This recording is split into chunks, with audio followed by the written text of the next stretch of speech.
Fir-raħal ta' Insielem ġie inawgurat il-proġett ta' tisbieħ ta' Pjazza Tolfa li sar permezz ta' fondi mid-Development Planning Fund tal-Awtorità tal-Ippjanar, mill-Green Canopy ta' Ambjent Malta u fondi tal-Kunsill Lokali.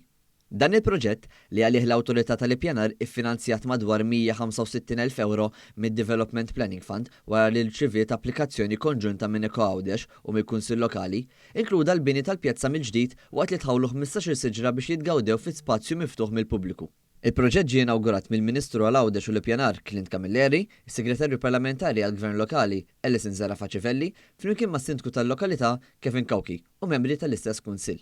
Segretarju Parlamentari għall-Gvern Lokali Ellison Zara Faċivelli sostniet kemm huma importanti l-pjazzat tagħna u li huwa sewwa xieraq li nippreservawhom.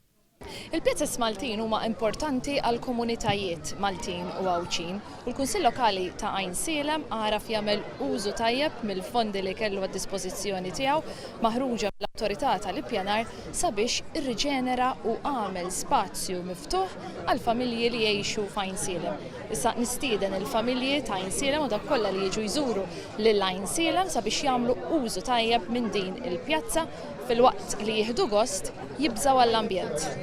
L-isem tal-Pjazza Tolfa ġej mir-raħal fiċ-ċentru tal-Italja li hu ġemellat ma' Insielem u fl-okkażjoni tal-20 sena minn din is-sħubija inkixef ukoll monument mill-artist Paul Stellini.